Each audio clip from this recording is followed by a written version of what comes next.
мен салган моментте келсе буну. Азыр дагы билинбей атта көп. Азыр билинбей атат. Эмне өлүп баратасыңар? Алгыла, биягы деле жететсиздер. Нысап сайын керек экен. Дыйканды да ойлогула, элди да ойлогула. Ошол эле мен айтам. Кызыл Ат районундагы Арашан сүт заводу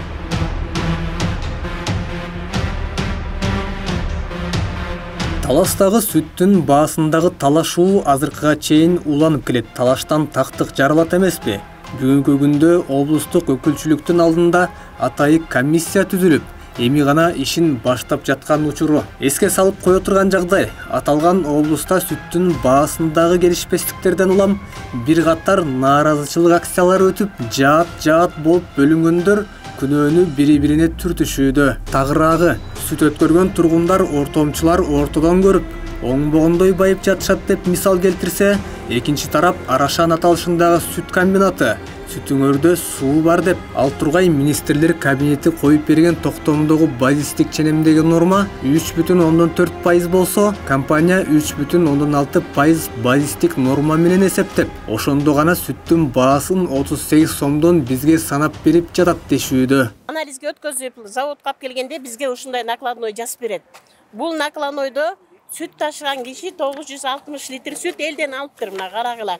960 litre sütten elden alıptır da 875 litrege bu ortada kança litre 85 litre suğa kesip salıp atat da. Bular suudu birinci ajıratat.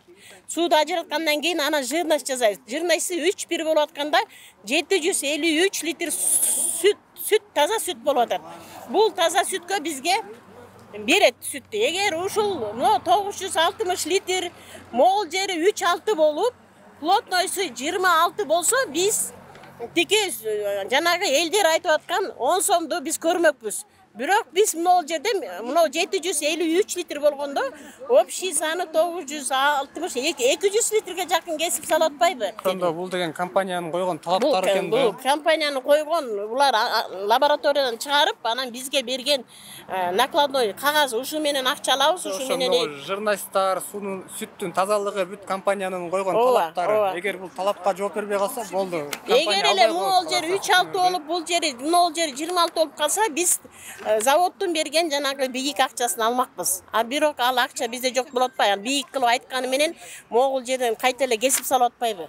Кыргыз Республикасынын министрлер кабинетинин 2022 жылдын 28 январында кабыл алынган номер 25 токтомунда Кыргыз Республикасынын айыл чарба товар өндүрүүчүлөрү жана сүттү кайра иштетүүчү ишканалары үчүн жеткирилген уйдун чийки сүтү үчүн эсептөөлөрдө сүттүн салмагына майдын болушунун нормативи 3,4% өлчөмү менен белгиленсин деп бекитилген. Аталган токтом жеке компанияларга эч кандай тиешеси жокпу? Бул токтом боюнча көзөмөл кылып иш алып баргандар барбы деген суроо менен айыл чарба министрлигине келдик. Сүт маселеси боюнча замдардан дайындап бербейсизби? Сүт маселеси боюнча таластагы жана ызычы болот го ошол. Ошол маселе боюнча мен Самат Насирдиновичке бизде жооптуу өкмөттөн ошогон да. Жооп берет. Саламатсызбы, Самат Насирдинович. Биз ошо сиздерге келип кире албай турдук элек. Кудай жалгап министр дагы келип калыптыр ошо кире беришке. Анан сизге жолууга мүмкүнчүлүк болду ошонун себебинен. Анан кийин таласта канча убакыттан бери сүт маселеси курчуп атат. Анан кийин атайын өкмөттүн министрлер кабинетинин токтому бар экен. Ошол токтомдо сүттүн майлуулугу, белоктун болушу тууралуу стандартта жазылган экен. Ошол токтом боюнча айтып берип коесузбу? Бул токтом болгондо эми башка жеке компаниялар кандай мыйзам катары эле кабыл алышы керекпи? Эми токтомду баарыбыздан билебиз, жалгыз эле жеке компания эмес, ошо тиешелүү органдардын баардыгын аткарыш керек. Баардыгы ошо стандарт менен алышы керек. Бул стандарт менен алыш эмес, бул ошо 3,4, бул мындайча айтканда средний утвержденный средний норма деп коет. 3,4 ошого мындай негиз кылып алат да. 3,4 дегенди мамлекет коюп берип атат да. Бул базис, баасын эсептеп чыгыш үчүн. Ошо сатып алуу. Тигилер баасын эсептеш үчүн 3,6-ны коюшат экен компания. Ал үчүн менин оюмча, эгер андай, бул нарушение да. Бул нарушение менен чара көрүш керек.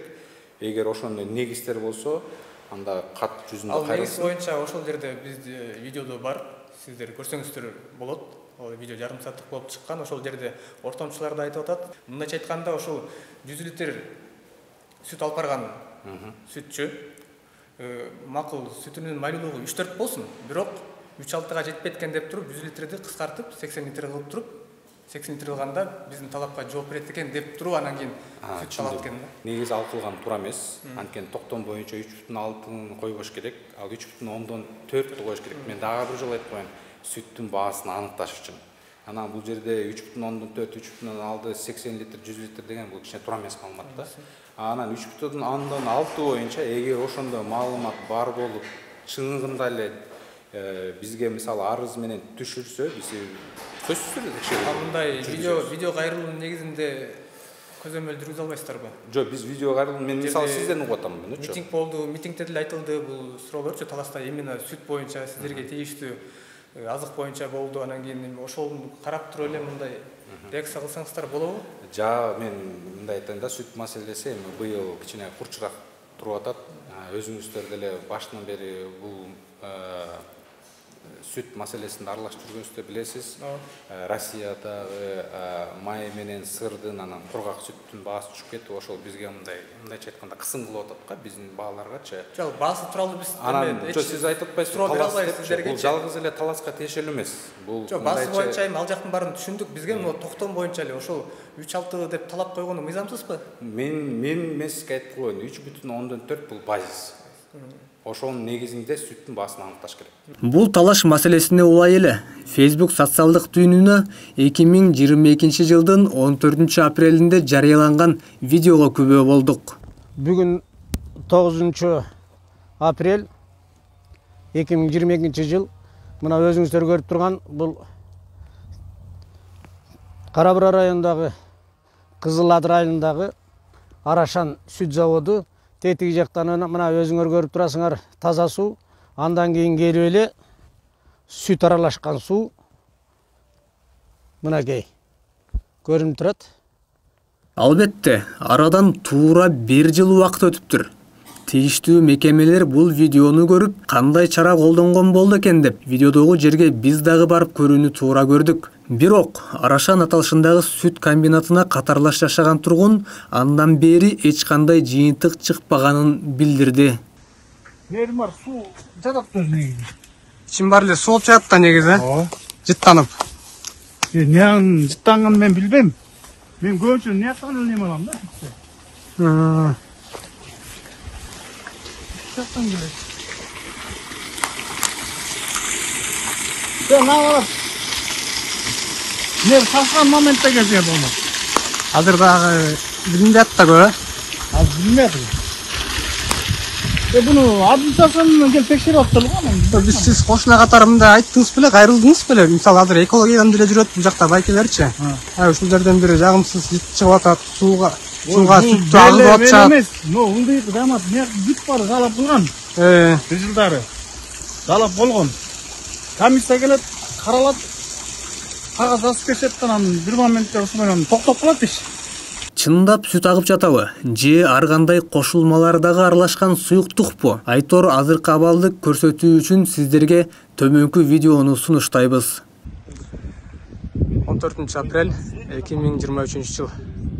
Үмүт сүт комбинатынан мынакей мындай сүт агып чөткөн артынан. Экологиянын кызматкерлери да жүрөт бул жакта.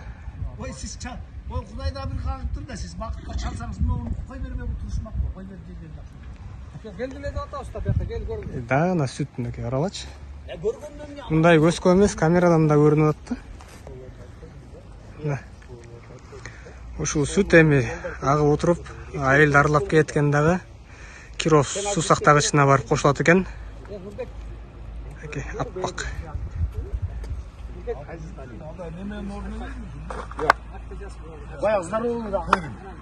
Ооба, бул жерге биз барган чагыбызда Кыргыз Республикасынын жаратылыш ресурстары, экология жана техникалык көзөмөл министрлигинин кызматкерлери дагы келип, Кудай жалгап байкоо жүргүзүп жаткан кез экен. Аталган кызматкерлер менен биргеликте күбө болгон көрүнүшкө акты түзүп, ошону менен жаратылышка зыяндуулугу барбы же жокпу, бул кызматкерлер аныкташаар деп ишеним артып, тилек кылдык. Мына урматтуу көрүүчүлөр, бүгүн 14 апрель 2023 жыл биз съемка учурунда мынакей бул жерде сууну тартып атканыбызда Талас регионалдык экология жанындагы кызматкерлер келип, алар дагы байкоо жүргүзүп аткан учур экен. Бул кызматкерлер менен байкелер менен чогуу мынакей акт түзүп, ошол актка кол коюп атабыз. Мындан ары бул байкелерибиз ушул акттын негизинде дагы иш алып бара турган болду.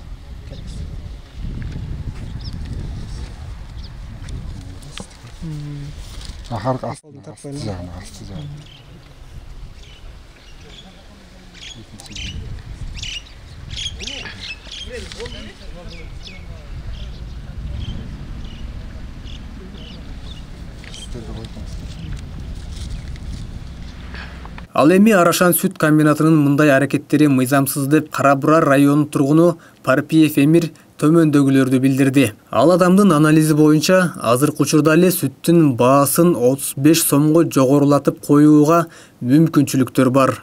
Айылдык тургундар, мал чарба менен алектенгендер, алардын талабы кандай болуп атат? Канча сомго чейин көтөрсө макул болот? Кечүүнү эми берде мындай да аябай эле эл болгондон кийин эле мен тиги группада да отурам да. Антерде деле айтылбады кечүүнү. Сиздер эми тартып аттыңыздар, баарын эле көрүп аттыңыздар да. 50-60 сом болсун деп. Эми бизге объективный баа кылган сомго дейм да, объективный. Анан мен аягында чыгып мен сүйлөдүм тиги 35 дегенчи. Мен булардын өзүнүн эле өздөрүнүн сүйлөгөн, өздөрүнүн берген көрсөтмөлөрүнүн негизинде гана айтып атам. Сиз мурунку келгениңизде сизге Бакыт өзү айтып атат, ушу жетекчи именно ушул нерсенин бүтүн кашасын чыгарып аткан ушул Үмүт фирмасы да, эми ушул основном диктовать эткен ушул фирма. Ана киши айтып атпайбы, мен деген тиги 38ден берип атам дейт, а? Талас боюнча бааны ушул фирма диктовать этет ошондо. Эмнеге? Эмне себептен? Сиздер муну ондо эле азыр сборкасын эле карасаңар, калгандары бир 10-15 тоннадан иштетсе, булар ошо нар жактагы 4 заводдун бардыгын кошкон булар бир күндө чыгарып атат. 40-50 тонна, 60 тоннаны чыгарып коет. Бир эле күндө ал. А полный рост иштесе андан да көп чыгарат. Баларды булар коюп калат экен ошондой көлөмдү. Эми иштейсиңер жөн иштегиле дегенде эле маани да, короче. Мен бердем мындай. Анан даже бизден деле ой, видимо, ушулун эле жаап койсо, муну экология тияк биягы менен давно жабылыш керек эле. Кече көрдүңүздөр да жана группада салынган, сиздерге да берилди. Берилди болуш керек, жана агып түшүп аткан экологияга ущерб кандай келип аткан. Аерде болото болуп калган, ылдый жагын карасаңыздар, болото, целый болото. Аны эми өзүңүздөр расследование кылып берет чыгарсыздар, уктуңуздар, өздөрүнөн сураңыздар, балким киргизип сиздерге тарттырат чыгар. Эми бул экологияга ушундай страшный. Ушу экология боюнча эле септиктерди жасап башка кылмайынча буларды жаап коюш керек. Менин өзүм оюм. Ушуга кантип жол беришип атат билбейм. Элге айта турганым, урматтуу көпчүлүк, мына 35 деген бааны ошодон койдук. Мен ошону сурандым да. 35 кылгыла, сүтчүлөр 3 сомго иштесин. 3 сом өлтүрбөйт. Булар ошондо 20 сомдон сүт өткөрүп аткан адамдардын сүтүн 35 сомдон алса болот деген. Азыр да возможно, это же азыркы эле мейли ал азыркы жана лабораториялардын кашарын тиги бузун расхлебовать этпейли коек. Азыркы берип атат. Например, Бакытка какой резон? 38ден берип атыптыр. Мейли 3 сомун сен сүтчү алып каласың, 3 сомго иштесең иштебесең кой. Иштебейм десе, иштей турган балдарды четинен таап беребиз. Ошол айылдардан отказ кылса, биз башка кишилерди, ташый турган кишилерди таап беребиз. Биз эле эртең голосовой эле жөнөтөбүз, баланча айылдын сүтчүсү иштебейм деп атыптыр. Иштейм деген киши келгиле 3 сомго иштегиле дейбиз, иштеп берет. Мен мага көзүм жетип берет тур да. Ошону 3 сомдон калганда деле элестетип, эзептей бериңиздер.